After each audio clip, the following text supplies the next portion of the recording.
Good morning, good morning, good morning, everybody. Come on, let's settle in. It's happening. Good morning. Wow, look at all these wonderful, beautiful faces out here. I cannot believe how many of you all, probably in this very same room, Taisha, I can't recall, was here last year on the Coming Together conference, yes? And what was one of the recommendations that particularly our University of California folks talked about was this type of convening. So be careful what you ask for. Oftentimes you actually do get it. So that's so wonderful that you're able to come back to this event. I know I've been in the University of California system now for over 25 years, working both at UCLA and Berkeley. And I know from time to time, there's always been a counseling type gathering. And I've always liked that, even though I wasn't, some of my graduate training is in counseling, but I never worked in counseling. And, but I always would want to attend, because on our campus, the Vice Chancellor would choose like 5 to 6 people to attend, and I always wanted to be in that number. I always wanted to come because I often, and I say this often to people, is that you guys, you're the healing spaces for our campuses. That's the way I perceive the work that you do. It's healing work. And it's the kind of work that often does not get the kind of, and in some good ways, I guess, the recognition or the kind of understanding of the impact and the depth of what you do. And the reason is because we just don't know what you all prevent from occurring, right? We don't know the counter, we don't know what the effort of your work and what it prevents. No one tells those stories. We only know what happens. We don't know what doesn't happen. And I think the power of this group is your ability to make sure things don't happen often. And then when things do happen often, in the sense of wellness and people getting healed, people don't think about, well, what role could the counseling center have played? Because y'all can't tell us anyway, right? So it's somewhat of a conundrum, but I just want you all to know that that I appreciate it. I've always admired this group of folks. So when we got the evaluations back and indicated that this group wanted to convene and have a larger convening of a lot of the staff, short of shutting down all the counseling centers, which our Vice Chancellor and our chair of our Vice Chancellor Council, you'll hear from him later. We didn't want to go that far, even though I know some of you guys may have limited service, which is fine. But we would have wanted to have as many counseling professionals, and that includes psychiatrists, social work, all kinds of folks here today. But we're very pleased that we're at capacity. Is that right, Taisha? So yes, so you know, the people that need, yes, give yourselves a hand. And the people that need to be here are in this room. So speaking of that, we're going to do a good old-fashioned roll call. All right, so get ready, because it could be a winner. Who knows? And it's about your volume. It's about your excitement. So come on now. I'm going to mix it up a bit. Is Santa Cruz in the house? Woo! Why don't you guys stand? Santa Cruz, stand. I see a lot over there. There you go. Woo-hoo! That's a whole bunch of people for that Rico thing. What about those gauchos? Where are the Santa Barbara? There you go. Yeah!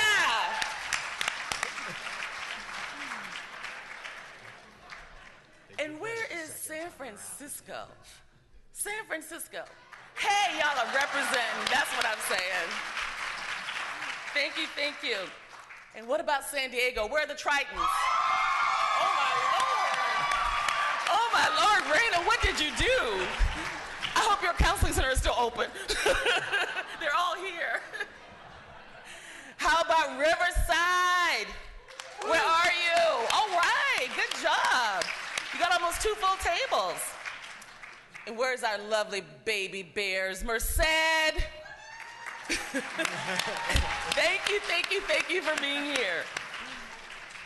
And Irvine, where y'all at? Come on, Irvine, I heard you over here. All right, then,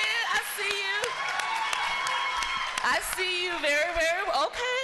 And come on, let's not be, where is Davis? Let's go north. Where is UC Davis? Woo. Absolutely, see that you guys are loud and mighty. I love that. And what about Berkeley? Where are you, Berkeley? Yay! Shout out to my alma mater. And I left the not the best for last, but we are in this lovely city of Los Angeles. You have to do deference. So what about UCLA? Where are those Bruins? Yeah, you guys had better shown up. You're just right down the street.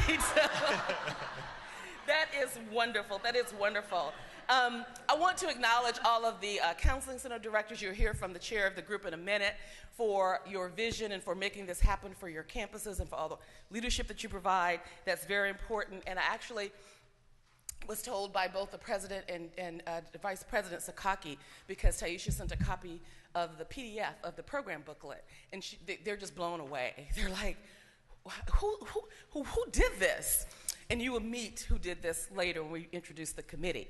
But they bring their greetings. They totally 100% support this, and is expecting a report back about how it went. Because again, even though the grant is ending, these kinds of efforts and events are really, really very important. I know that the vice chancellors think the same way, because it was a point of discussion recently.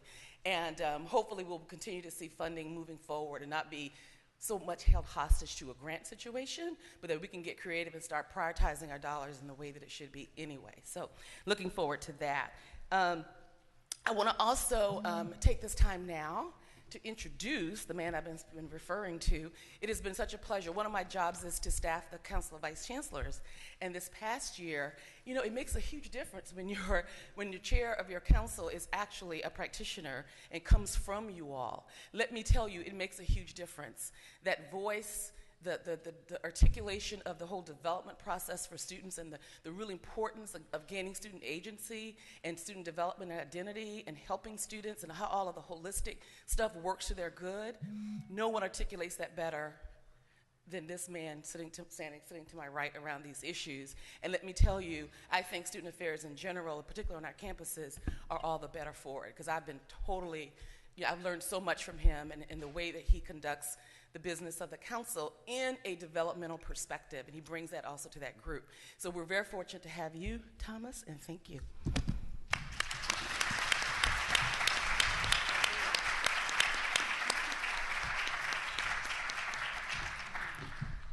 Let me say good morning. Morning. Morning. First question I want to know is, where did UCLA get all them people from? All right. I want to add my voice to the chorus of those that have said, welcome to everybody. This really, as Jerlena said, is an auspicious occasion, because it's the first time in my memory. Now, I've been in UC, I've been back 30 years since I left the faculty at the University of Pennsylvania. It's the first time I've seen us bringing together the entire mental health staffs from all UC campuses together for one event. That's pretty doggone incredible, yes?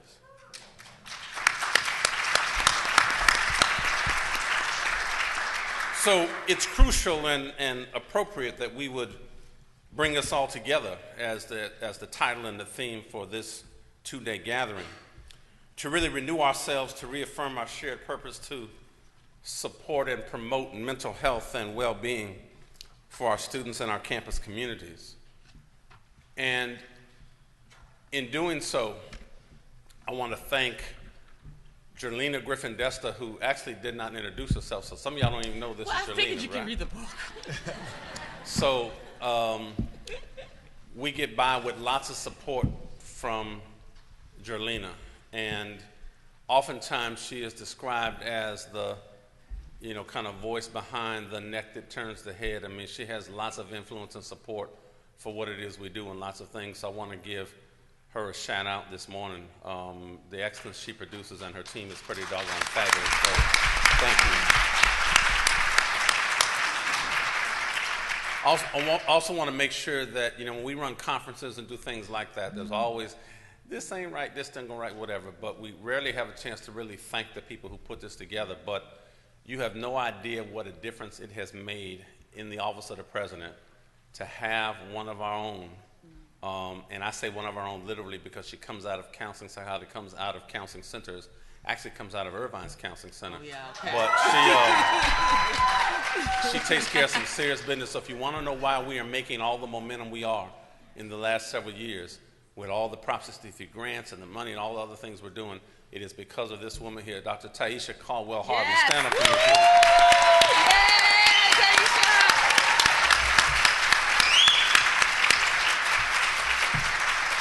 So I want to give a shout out to them, and I want to reinforce something that Jerlena said about why it's so nice to see everybody here together. And I say this as a proud psychologist as well, in that we are really the healers.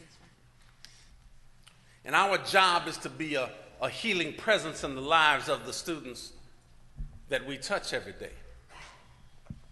But it is difficult to sustain that healing presence, that healing posture, if we lose the capacity to believe that the clients we see can elevate themselves to rightful places of rulership and mastery over their educational circumstance. But we also make it difficult where we are just so used to giving. Yes? We are so used to giving of ourselves and giving till it hurts and working and going to bed with one eye open at night hoping that you made the right call. Who's been there? Yes? Somebody know what I'm talking about this morning. Yeah? Church. But we rarely have time to just stand back and affirm ourselves.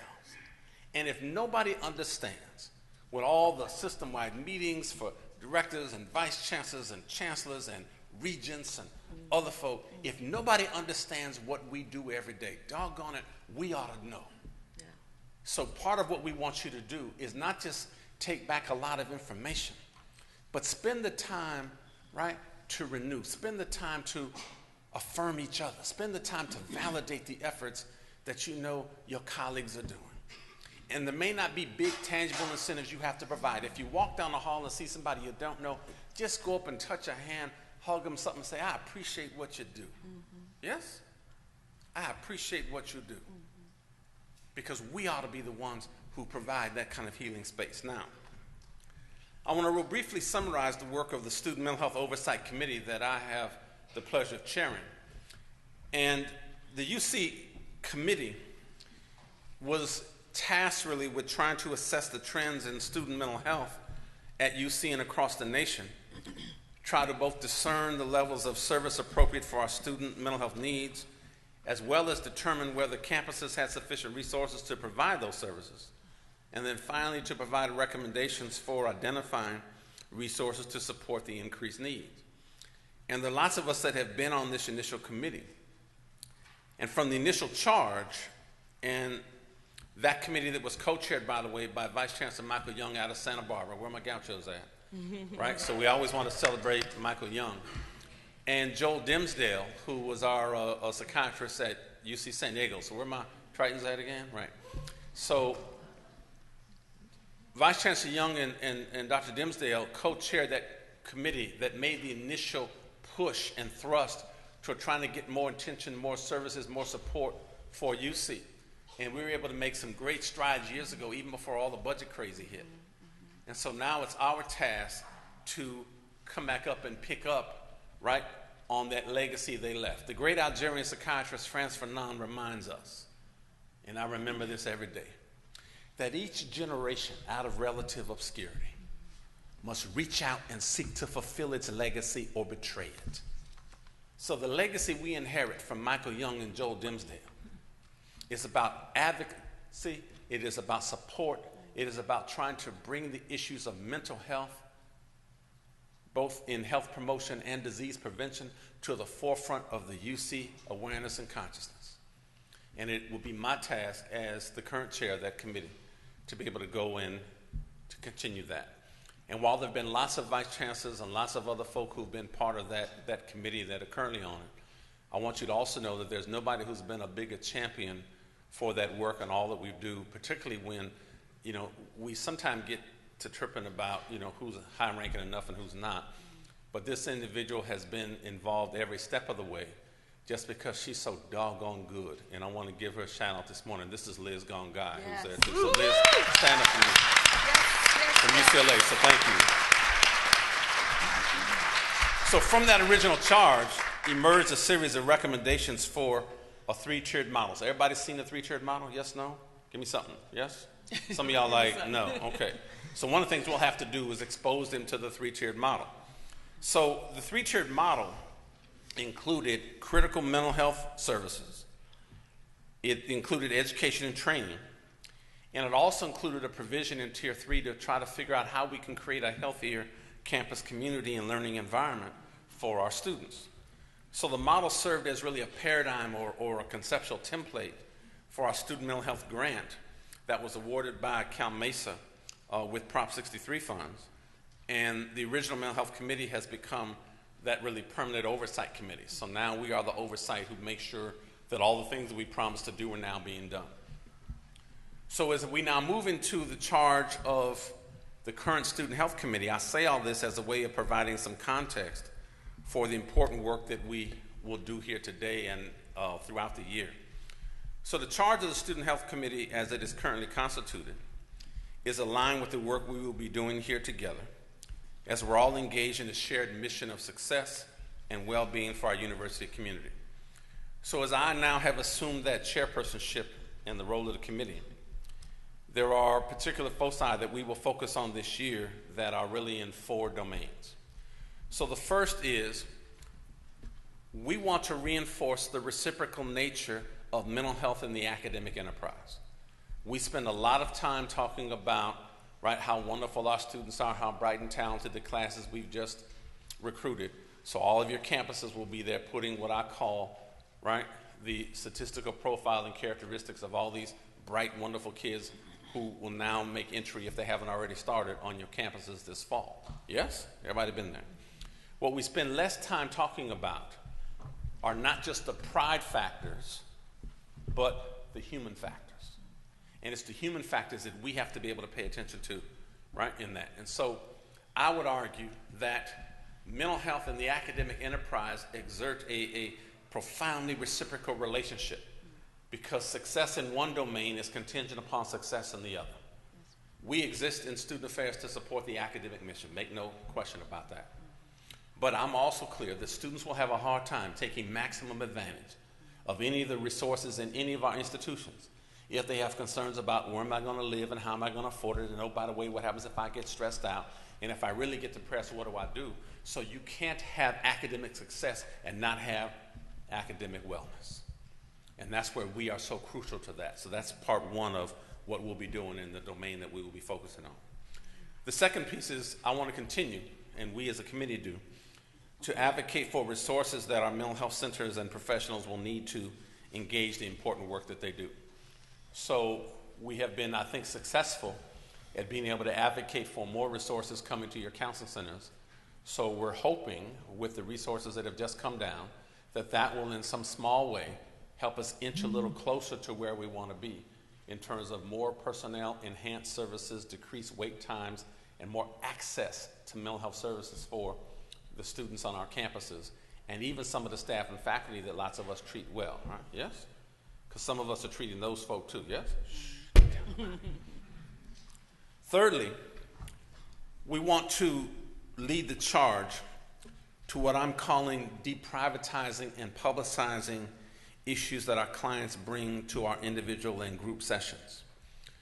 Now, why this is important to me as a psychologist is that we work in a discipline that makes an assumption that the etiology of client distress is an intrapsychic phenomenon. Just pick one of the theoretical orientations you use, and they all assume that posture. The challenge with that is that particularly for folk who are underrepresented, particularly for, some of the men in our spaces, if you happen to be Black or Latino, particularly for some of the women, particularly for some of the LGBT folk, particularly for some of the veterans, particularly for some of the special population folk who come in, that sometimes the challenges they have are not in fact intrapsychic, they are intrapsychic reactions to social, cultural, and environmental circumstances that make them a little crazy, yes? That's what they're reacting to.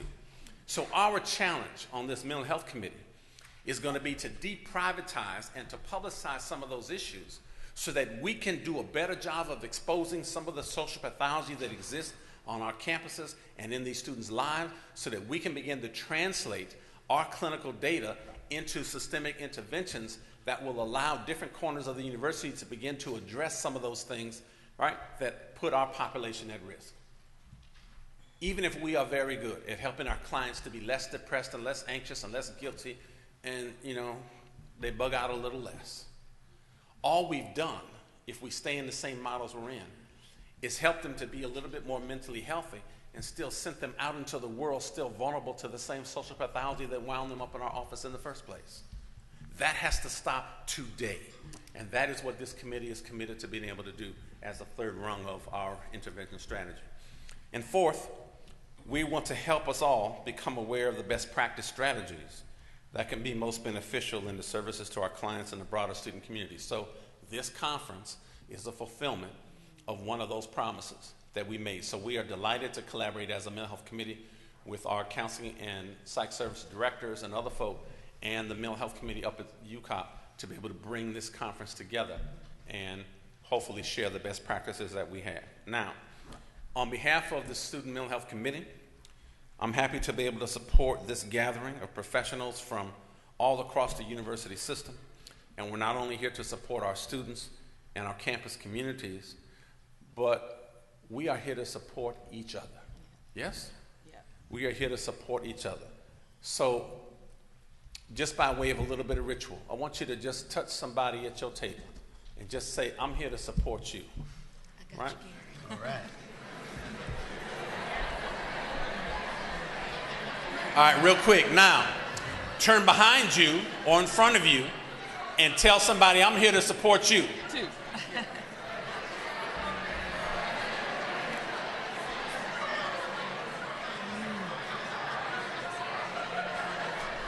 Oh, yeah. And then, in a very loud voice, I want everybody to just, right, in a loud voice start chant, I'm here to support you. I'm here to support you. Oh, they can't hear you out on Century Boulevard. You here to support who? I'm here to support you. You're here to what? I'm here to support you. You're here to support who? You. Who? You. I'm here to support you. That's what we want to be able to do. Welcome to the conference.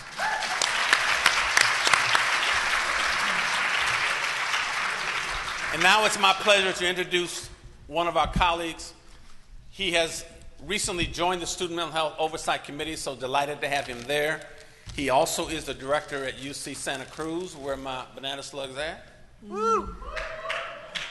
It's still, we're still working with it. I'm still working with it. For as many of them as there are, we got to get a little bit more out of them than that. He also takes over this year as the chair of the Counseling Center Directors Coalition. So we are pleased to introduce our keynote speaker, Dr. Gary Dunn. Gary?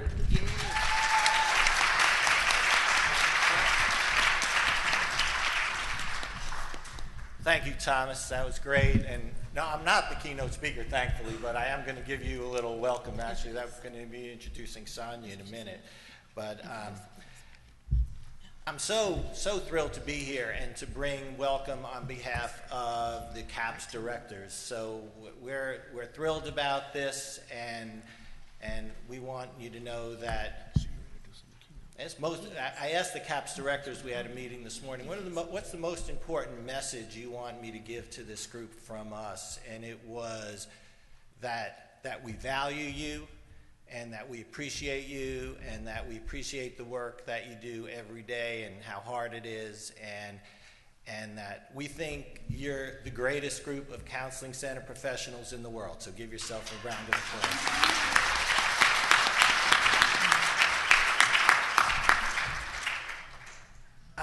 So where'd this all come from, this bringing us all together? And it really did start, where are our grant coordinators out there?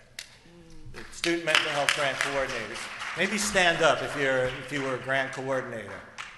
Any, none? We got some? All right.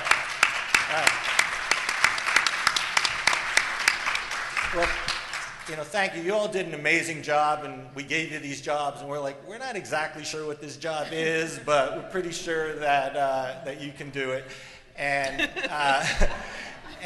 one of the things that that came out of that was this interaction and collaboration between the campuses. And the message we got back from the coordinators was, we have to do more of this because we're learning what's happening at the other campuses, and we're meeting each other, we're making connections, and that's invaluable. And the next piece that fell into place really was from the tragic circumstances in Isla Vista. And how many of you were able to make it down to UC Santa Barbara to help those folks? Clap your hands if you were there. Yeah. So, and where's Jeannie? Thank you, Jeannie, for the amazing work you did in making that all happen. And thank you all, anybody who was able to get down there and help out in that situation. But when we went down there as CAPS directors, that was the next thing that we saw. And that was the feedback we were getting. It's great to be working with each other and to be rubbing shoulders and to putting, names to faces, and we need to do more of this.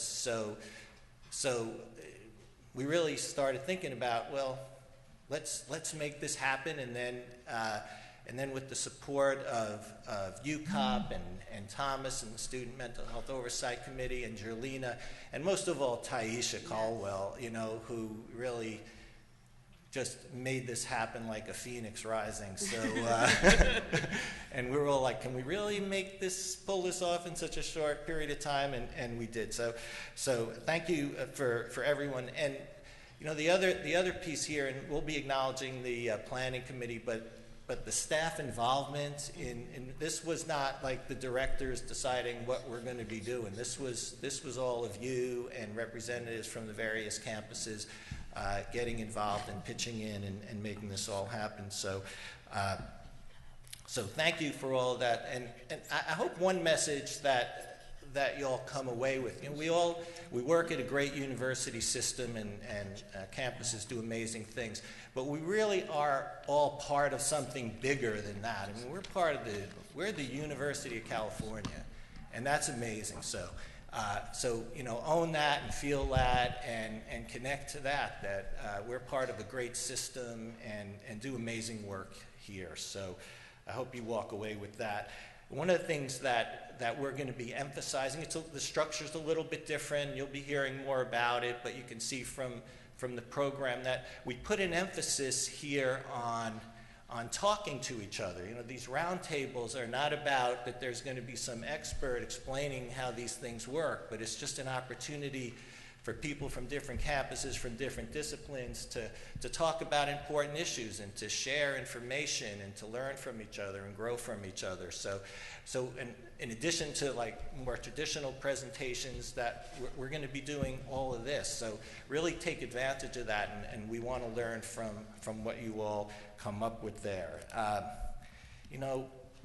Lastly, take some chances out there, right? I think Thomas got us off to a great start with touching each other. That's a big piece of this, right? I mean, you can't do this on, what did I say? Touching each other. You see what you got me into? Yeah, right. You can't have this kind of thing happen on the internet, or through a webinar. This is real people together and meeting and interacting, and so part of our kind of fun and games are going to be about ways to help you to connect, but it really is about you. Challenge yourself. Take a chance. I'm going to meet 3 people today that I never talked to before, and just go up and introduce myself and find out what they do and what they're all about, and make that part of this experience here, and I think it will enrich us all. And lastly, when it's all done, we'll have some feedback surveys for you, and let us know what worked for you, what you thought. No promises, but hopefully we'll be able to do this again. And so we want to keep making it happen and keep making it something that is going to work for us and just make us even stronger as a system. So again, welcome from the CAPS directors, and have a wonderful time. So thank you very much.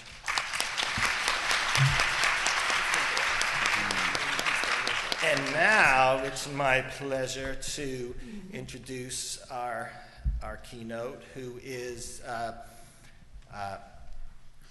really in the spirit of renewal and refreshment, somebody who is a world leader and expert on human happiness.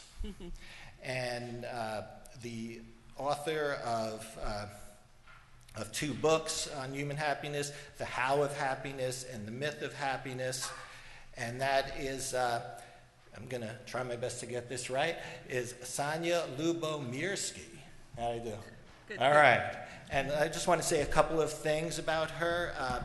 For her work on the science of happiness, Dr. Lubomirsky has been honored with a $1 million grant from the National Institute of Mental Health, a Templeton Foundation grant, and a Templeton Foundation Positive Psychology Prize, among many other prizes, awards, and fellowships.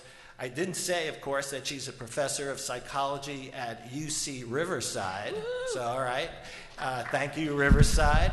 And that was important to us in finding a keynote, is we wanted somebody from within our system, because we're great.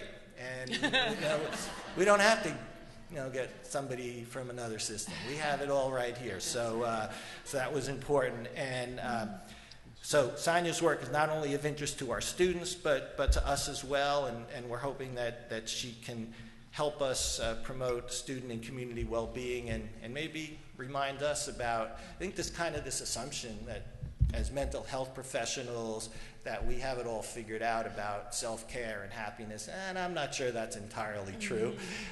Well, we maybe know it, but we have to be reminded. So I'm hoping to be reminded of that. So please join me in giving a warm welcome to Dr. Sonia Lubomirsky.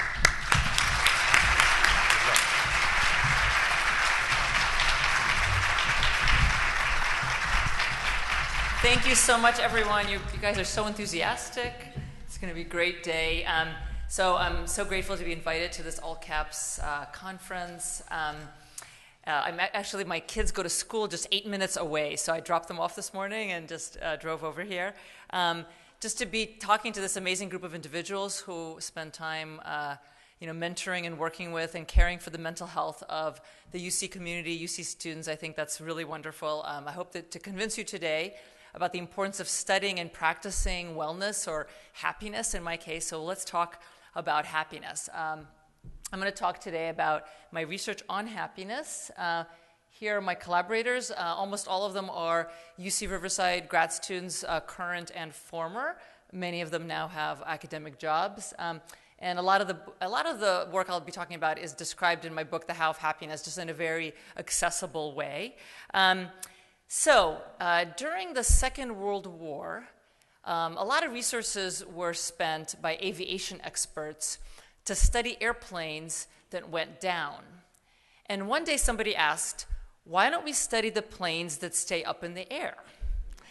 And I think that's a really apt metaphor for the work that I do in the field of well-being science, or some people call it positive psychology. We study why happy people are happy, why healthy people are healthy, why successful people are successful. So how many people here would like to be happier?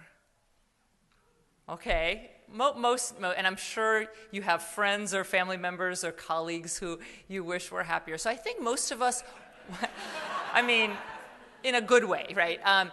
I think most of us want to be happy. In fact, researchers go around the world and they ask people what are their top goals in life, and in pretty much every country surveyed, people put happiness at the top of their list.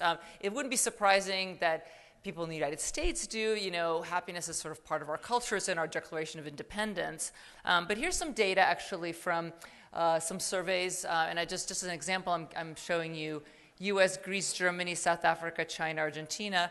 I'm just showing you the US data for now. So on a scale of 1 to 7, how important is happiness to you? Americans put it about between a 6 and a 7, around 6.6, I think.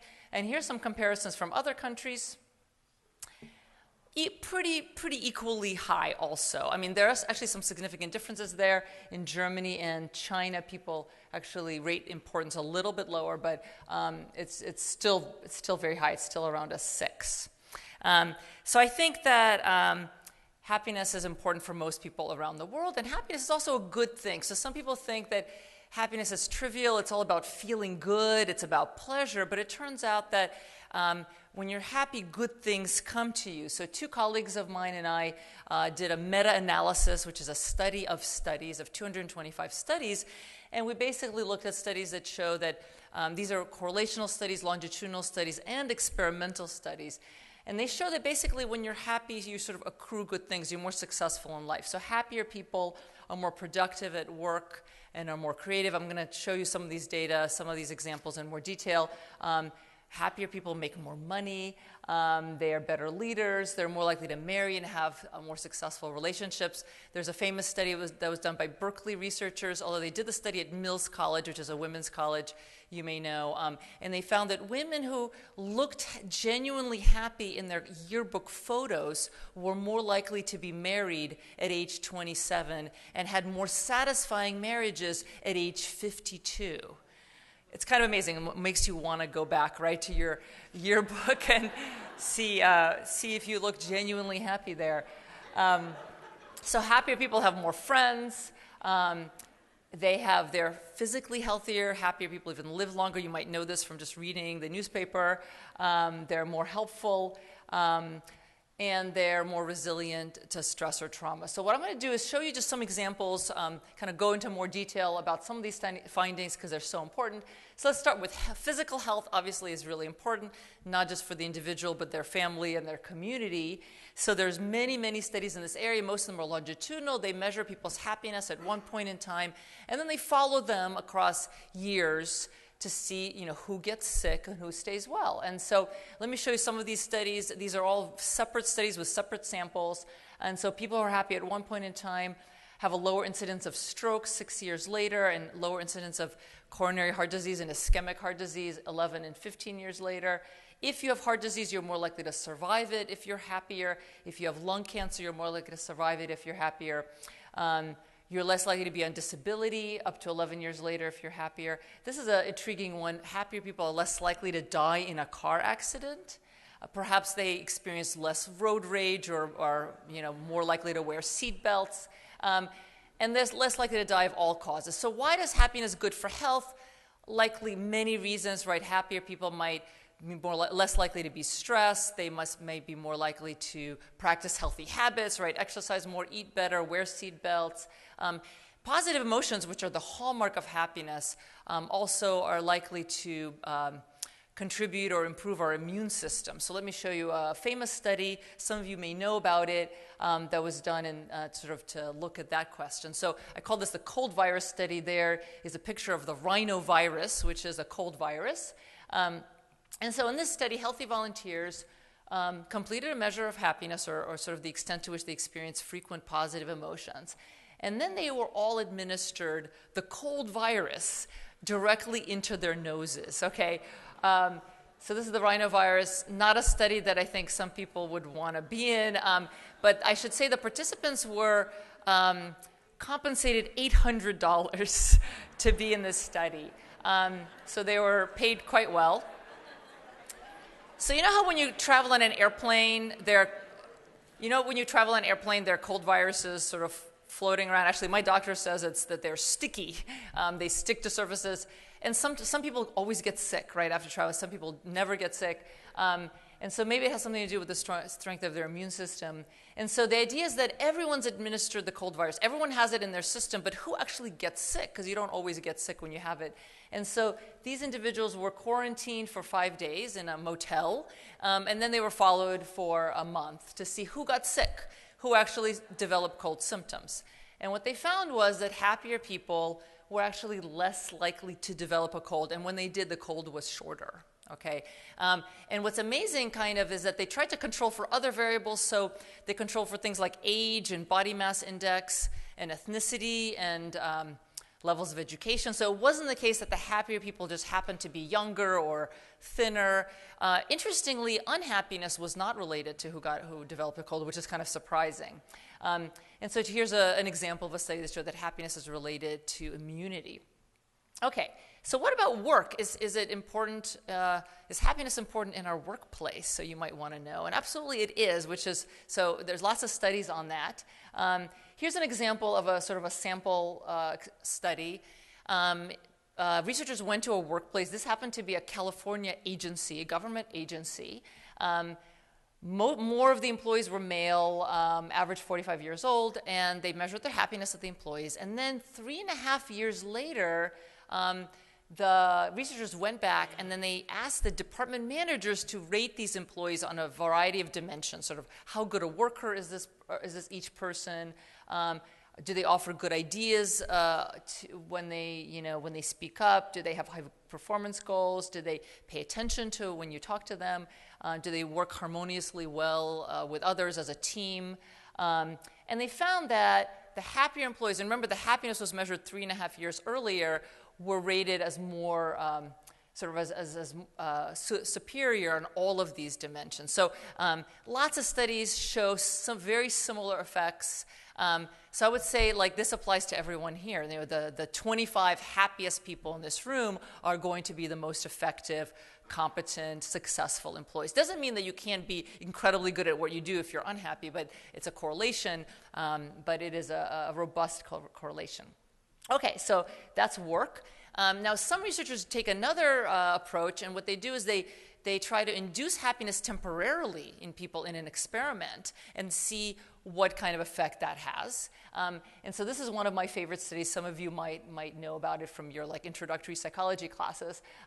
So in this study, researchers induced happy mood temporarily in their subjects, and the subjects in this case were all doctors. They were internists. Now, how do you induce happy mood temporarily?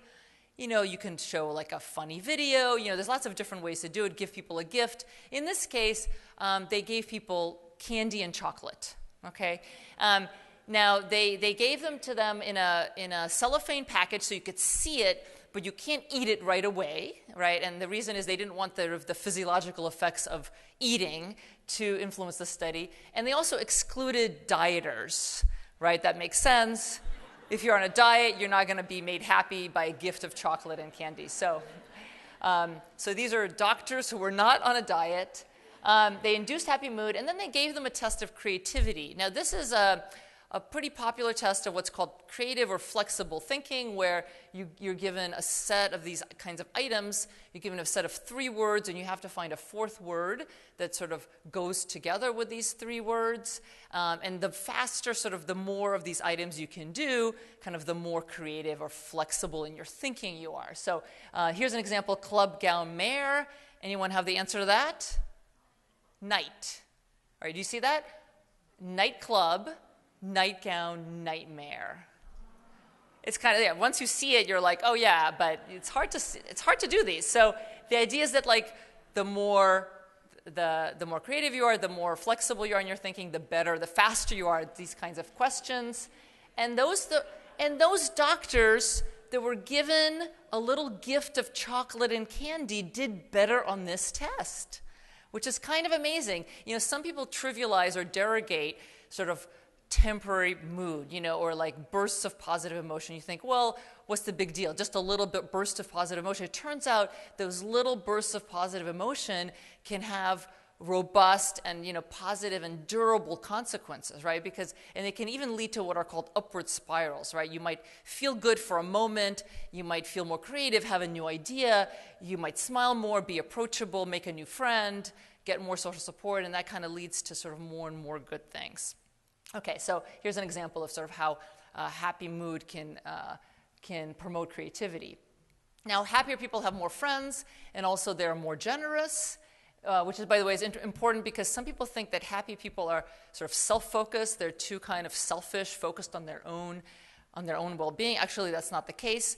Those of you who work with depressed students, maybe that's all of you, know that it's depression that actually leads people to be self-focused. When you're happy, you have kind of the luxury to focus on others.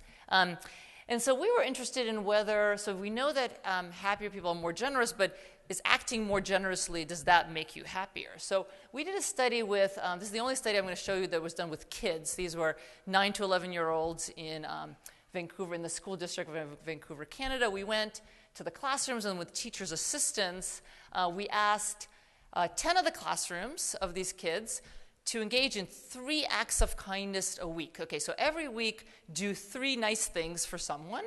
Most of the acts of kindness, I should say, were done at home. So the kids came home, and they helped their parents or whatever. And then the control group of kids, they were asked to visit 3 places each week and write down where they went. And so these are actually some examples of real, what actual kids wrote. So here's someone in the acts of kindness group. So they wrote, vacuum the floor. You see that? Can you read that? It's a little hard to read. Clean the dining table, and hugging my mom when she's stressed by her job. Isn't that nice? So that was a girl, I think. And here's someone in the control group. They went to Richmond Shopping Center. I can't even read that from here. Hillcrest, swimming. Anyway, they went to sort of different places. So that was also sort of positive. And what's kind of amazing about this study is that we found that the kids who did acts of kindness got happier, and lots of studies show that. But what's even more interesting is that they also became more popular with their peers in the classroom. So we used a common measure of peer acceptance, where we asked kids in every classroom to write down the names of other kids that they liked, that they wanted to play with. And so when you're in the kindness group, those kids actually were more likely to be nominated by other kids as someone that they liked after the study was over than before the study. And remember, the acts of kindness were done at home mostly. So there's something that rubbed off on these kids when they came back into the classroom. Maybe they seemed happier, maybe they seemed more confident, something that rubbed off on them that made them more likable, sort of another reason to sort of show how the importance of both kindness and happiness. Okay, so I hope I've convinced you that happiness is important. You know, most people in the world say they want to be happy. Happiness has all these positive consequences or advantages or benefits. And so that kind of the big question is it possible for us to become happier or to sustain happiness? And you might be surprised that I'm even asking this question, because it seems like, well, of course, we can all become happier if we want to, if we work hard enough at it. But it turns out that for many years, scientists were pessimistic about sort of this question, about whether you can even improve happiness. So one of the sources of pessimism is that studies in the field of behavioral genetics show that happiness is a pretty large genetic component, you know. And so I have 4 kids. That's one of mine. That's the 4-year-old from ages 2 to 16. And, you know, this one is a really happy one, but not all my kids are happy, okay? So... And those of you who have kids know, or, you know, we all know that some people just are naturally happier than others. And so identical twins are much more similar in their happiness levels than our fraternal twins. And that suggests that there is a genetic component to happiness. So some people just think, well, I mean, maybe no one really thinks this, but sort of one of the challenges is that, well, if happiness is partly genetic, then maybe there's not much you can do about it. We also know that happiness is part of our personality. And personality can change over time, but it doesn't change that much over time. Happiness has been found to be pretty stable over time. Like if you go back to those yearbook photos, or if you go to a reunion, the people in your classes, whether it's high school or college, who were the happiest or the least happy, they probably are still one of the happiest or least happy people. So what this is called rank order stability is pretty high. And so if personality doesn't change much over time, maybe happiness can't really change much over time. And then finally, there's a phenomenon that I study in my lab called hedonic adaptation. And this is the idea that human beings are really good at getting used to changes in their lives. Now, this is good when those changes are negative, like we're pretty good at adapting, we're pretty resilient overall. But we also adapt to positive things. We adapt to getting married, we adapt to getting more money, we adapt to having cosmetic surgery. So if we adapt to almost everything good that happens to us, then how can we ever become happier, right? That's sort of the big question. And I talk about this question in my more recent book, The Myths of Happiness, over there. So our argument, sort of in a nutshell, is despite the finding that happiness is in part genetically influenced, and despite the finding that, well, maybe being, you know, attractive or rich or married doesn't affect our happiness as much as we think it should, there's still a very large portion of happiness that's under our control. And so I use this pie chart as kind of a simple way to describe it. The pie chart is constantly misinterpreted, so I'm kind of sometimes wary to show it. But I think it's nice for people, especially lay people, to kind of see it because it just makes them, I don't know, kind of get it. So the numbers are approximations. So the idea is that about 50% of individual differences in happiness are influenced by genetics, about 10% by our life circumstances. Again, the caveat is that this assumes our life circumstances are okay. Like we're not in a very poor situation. We're not poor. We're not in an abusive relationship.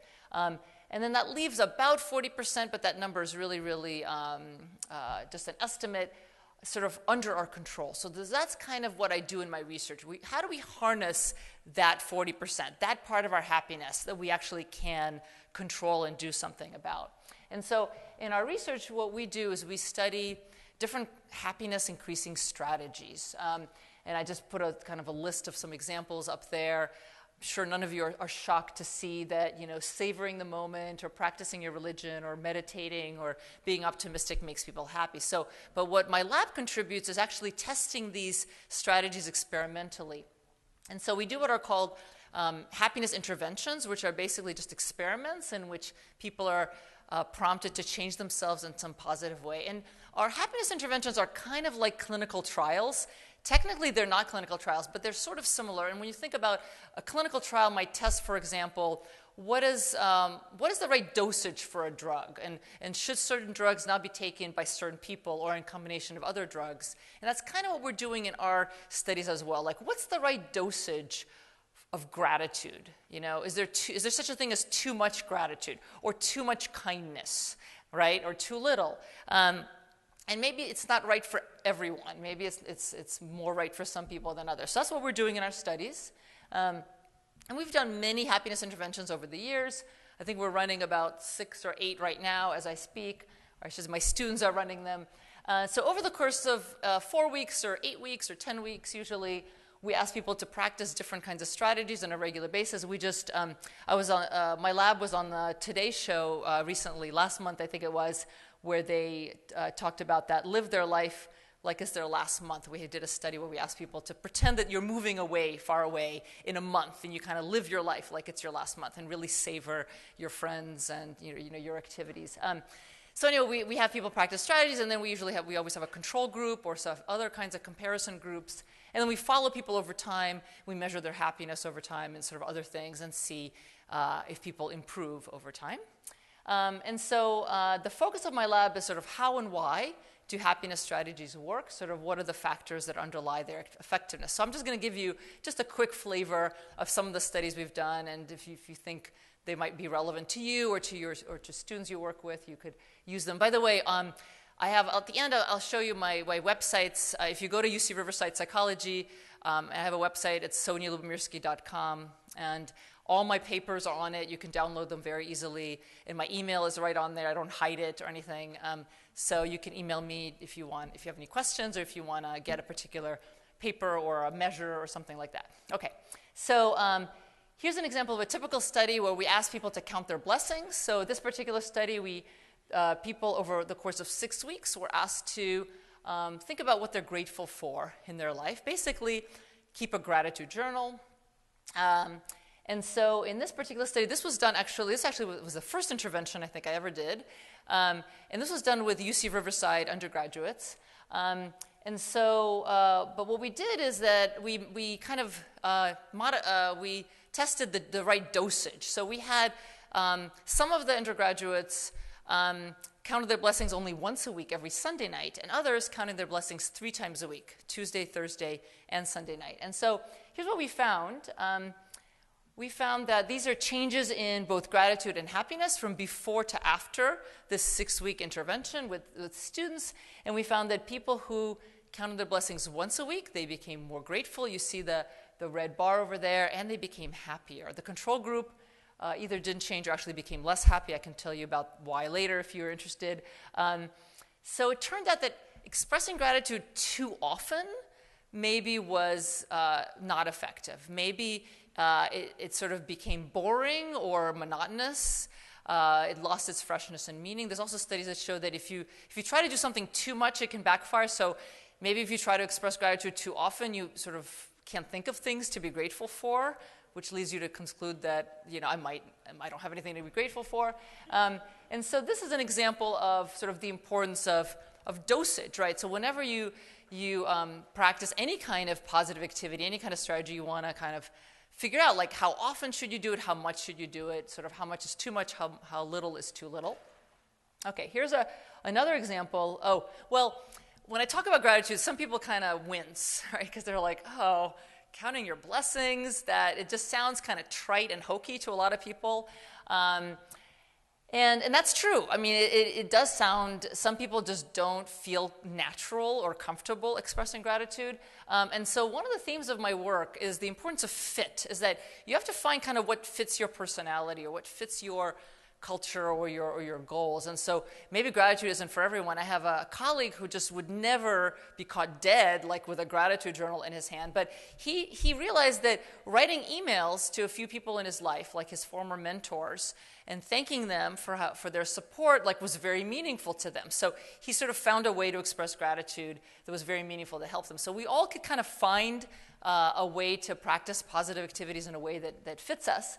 And so we actually tested this idea with an iPhone application that was based on my first book called Live Happy. It's no longer available, but because we're working on the second kind of the Live Happy 2.0. And so this app had 8 different activities that people could use. By the way, there are plenty of apps now that allow you to do kinds of different positive activities. This was one of the first ones. So you could like savor your photos in your album, like here's me and my daughter on vacation. You could write about acts of kindness. You could thank someone from your contacts list. And so what we found was that that some activities were sort of more fitting than others. So in this was thousands of people who used the app. We actually got data from them. So for this particular sample of these thousands of users, and I'm not even sure who they are, but they're just all kinds of people from all over the world. The best possible self, which is sort of a strategy where people visualize their best possible self in the future and sort of kind of try to be optimistic about their future, that actually was the most fitting strategy overall. Expressing gratitude gratitude journal was actually one of the less fitting overall, interestingly. But it's actually not that important how fitting it is after overall. What's important is if it fits you, as a person. And so the most important finding, and you see this in green here, is that the higher the fit with a particular activity, the more likely users tried it, and the happier they got, the more they benefited from it, and the more likely they were going to continue to engage with it. So you have to find either you or your students, your clients, they have sort of find the activity that fits you, that sort of fits you best. Okay, motivation is really important too. Here's another study that was done with undergraduates where we asked people to either practice gratitude or to practice optimism. And here we ask people, is it important for you to be happy? Come be in our study if you want to be happier. Those were the motivated subjects, or the ones who sort of were not that interested in happiness. And the more motivated they were, the more they benefited. The happier they got after the intervention. Even 6 months later, the motivated students were happier. So maybe this is obvious, but how a lot of times psychologists have to do studies to kind of prove the obvious or confirm it. The more motivated you are, the happier you get. So these are examples of the importance of both fit and motivation and commitment in the pursuit of happiness.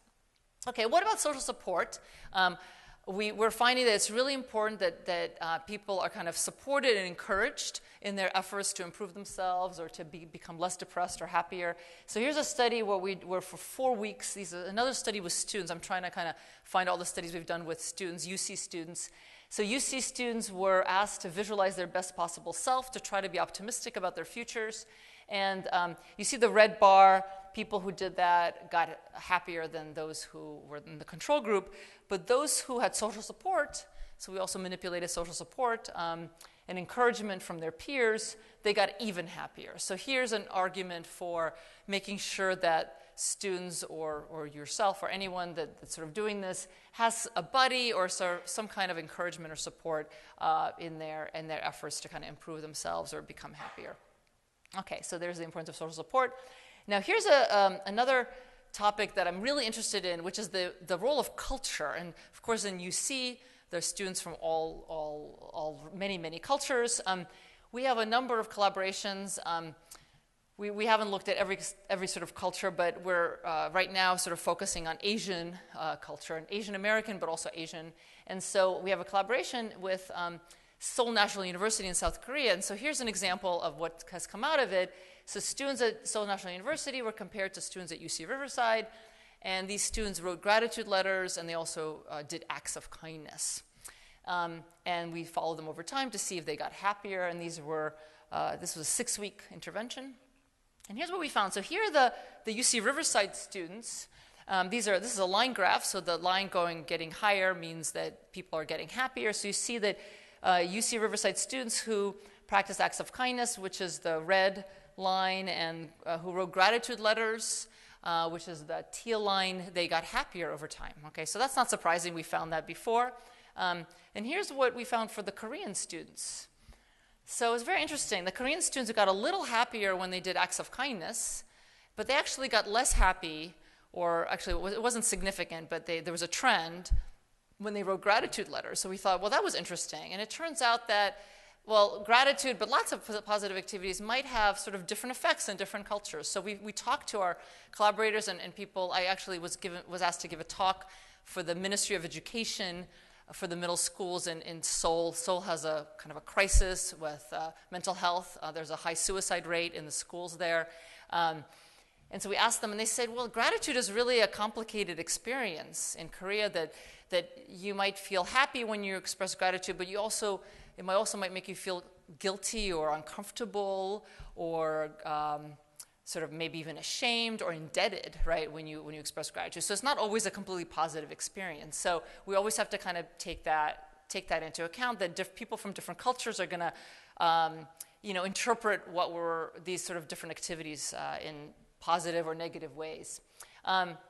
So that was sort of an example of the importance of culture, and we have lots of other studies in different cultures right now sort of exploring these kinds of questions. And also we looked at effort. So this is kind of obvious, maybe again, that the more work you put into something, the more it's going to pay off. So with the American students in this study, you see the red line, students who put a lot of effort in trying to be grateful and trying to be kind, they got a lot happier. Students who put a medium amount of effort, the green line, they got a little happier. And if those who didn't put any effort at all, nothing happened, right? They did not benefit at all. We found the same pattern with Korean students, but just a weaker pattern because we remember they didn't really benefit from our gratitude activity. Okay, so there's the importance of work or effort. And actually, one of the themes or sort of conclusions of my research is that happiness takes work. It's just like any goal in life. If you want to lose weight, if you want to be successful, you want to make more money, you have to put a lot of work in it sort of for the rest of your life. It's not just something you kind of try for a few weeks and then you're done, right? So it's something that is sort of working on your emotional life is effortful. So just very briefly, kind of what are we doing next? We're still sort of looking at or researching why positive activities work. In terms of age, I've already mentioned, a study with kids. It turns out that these positive activities are working with all kinds of ages. We've done some studies with high school students, and we thought, oh my God, they are not going to want to write gratitude letters, but they loved it. They loved doing them sort of on average. They benefited from it. Older people, it turns out, are less sort of in need of positive activities. Older people, some of you may know, are happier than younger people.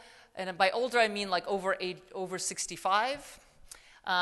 Older people tend to be or seem to be emotionally wiser. It's like they know what makes them happy. They know what individuals make them happy. They spend time with those individuals. But of course, there's a subset of older people who are suffering from depression, so they might be helped by some of these activities. What about alleviating depression? So some of you may want to be interested in this question. Now, I'm not a clinician, and neither are my students. But we've done a number of studies, and other researchers have done some studies with depressed students and sort of other depressed populations. And there's really kind of two ways you can go about this question. Depressed individuals might benefit more from these kinds of very simple, brief, positive activities, in part because of a floor effect, right? They have more room to improve. And also, presumably, they're more motivated to become happier and less depressed. But depressed people might also benefit less because they have some challenges and some deficits that might prevent them from taking full advantage. So if you can't get yourself, off the couch or out of bed, you're not going to go around doing acts of kindness, right? So, And the answer is really both, yes to both. You know, there's some studies that show that depressed people actually benefit even more. It's really a great kind of supplement to professional treatment, doing these kinds of activities. But some studies actually are a little alarming. So we did a study with UC Riverside undergrads where we asked depressed undergrads. We asked them to, and I should say they were not, we didn't have clinicians diagnose them. These were sort of dysphoric or kind of, you know, mild to moderate depression. We asked them to write gratitude letters, and those students actually got a little bit more depressed after writing the gratitude letter. So we stopped the study, so what we found is that these students who were depressed, when they wrote gratitude letters, it actually made them feel even worse because they felt like, I can't think of anything to be grateful for. They felt like a failure. It made them feel guilty that they hadn't thanked this person sooner. So again, sort of another example that we really have to be careful about how we kind of package these kinds of strategies for different populations, whether they're a clinical population or different kind of cultural group. We have to be really sort of careful and detail-oriented. Okay, so we did a study at the Coca-Cola offices in Madrid showing that both happiness and generosity can actually multiply and spread across the social networks, showing that happiness and generosity can be contagious. So this is something, I don't know if anyone wants to try this at their own workplace. We asked people, again, these were Coca-Cola employees, to do acts of kindness for each other. And not only did those employees feel happier, their recipients felt more connected. The observers, people who weren't even in the study, became happier and started doing more positive activities, positive behaviors towards one another. So it was kind of it kind of improved the morale of the entire office. So that was kind of a cool study where that's under review. It's not published yet. And finally, we're going beyond behavior where we're asking people to wear badges in our studies that can measure physical movement and can track one another because they send infrared signals to each other, sort of to show that these happiness interventions don't just improve people's self-reports, but also their behavior. And so I'm going to end on this one kind of simple study that we did in Japan at a Tokyo workplace where we asked people every week to write down 3 good things or 3 things that went well at work. Okay, so this is something that we all can kind of think about doing, very easy, for 10 minutes a week. I mean, we all have 10 minutes, right, every week, at least 10 minutes. For 10 minutes a week, you sit down and you write down what are 3 things that went well at work and why. And what we found was that the employees who did that, they became happier and they felt more connected to others. And they also, this is kind of amazing, because they were wearing these badges so we can track their movement, they also actually had more energy and moved more at the office when they wrote down about sort of things that went well at work. So I would guess just everyone does this, at least some of the time. So I'd like to conclude that happiness is important, that happier people are more successful, and that we can become happier, we can help other people become happier, but it's sort of one step at a time. It takes work. If we start today, we might be on our way. And I always like to end with a quote from Aristotle, who kind of nicely summarizes the gist of my work, which is that happiness depends upon ourselves. Thank you.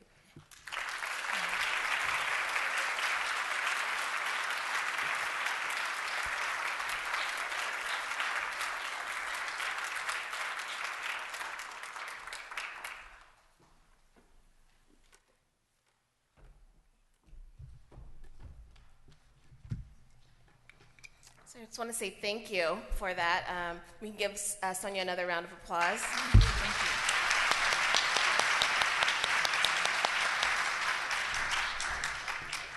And I think we're all a little better prepared today to work hard on our happiness. Let's give this little thank you to you. Thank you. Work hard.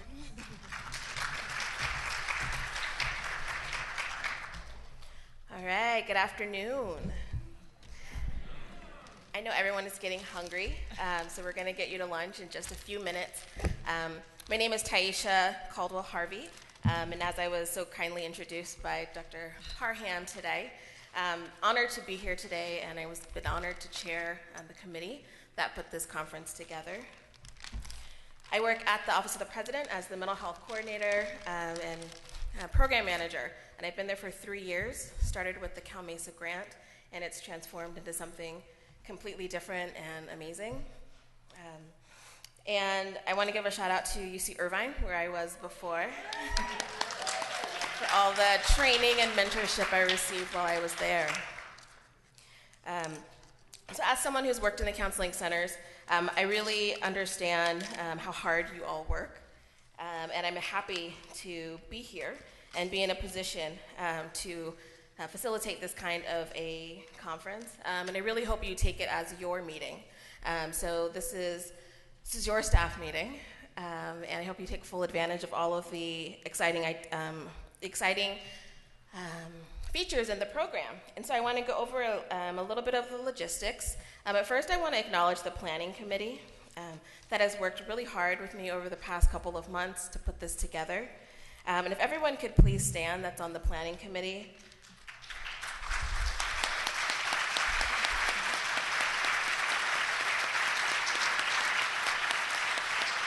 We have Aaron Cohen from UC Berkeley, Gary Dunn from UC Santa Cruz, Deanna Gonzalez from UC Irvine, Catherine Shea from UC Riverside, Reina Juarez from San Diego, Peter Castle, UCLA, Todd Mitchell, UC Berkeley, Sheetal Shah from Davis, Nigar Shikarabi from UC Irvine. And I'm not sure if they're all in the room, but we also have our senior event planners from the Office of the President, Bernie Fitzsimmons, Barbara Heelman, and Paul Lechner. So thank you.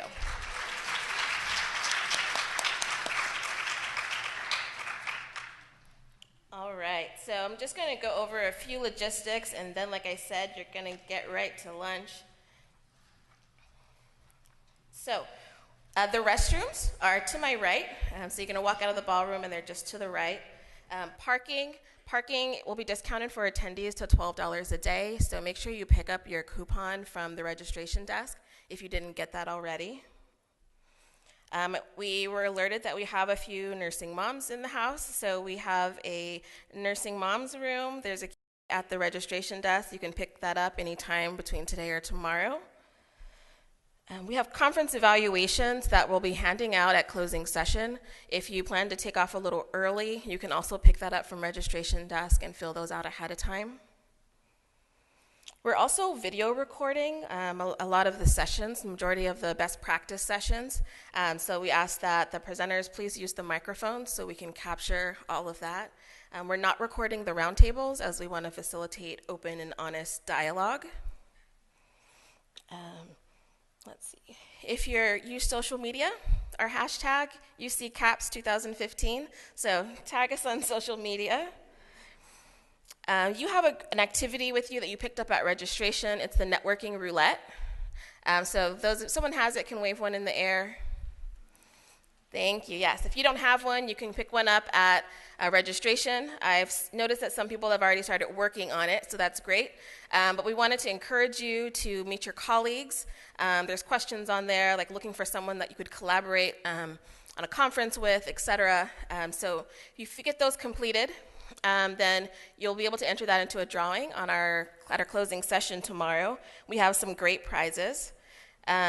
As the roulette part of this activity, as you go out to lunch, when you come back in with your food to sit down, the tables will be numbered, and we're going to ask that you sit down to lunch at the table of the number that you picked up when you registered. Everybody have their little number? Okay, some of you didn't get a number. If you didn't get a number, there'll be numbers at the buffet at lunch, so you can grab a number if you didn't get one. And so when you're at those tables, make sure you introduce yourselves and start working on your roulette game. We want everyone to be a winner. Okay, we also have a lot of wellness activities.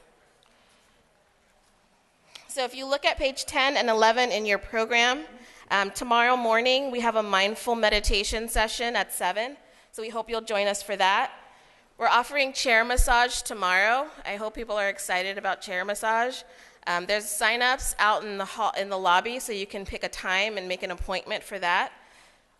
We have a short Zumba session tomorrow right before lunch, so you have a chance to get a little workout in.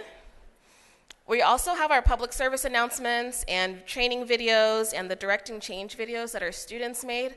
So all of those mental health videos are on display at the laptops that are in the foyer. So please sit down for a minute and have a chance to listen to the videos.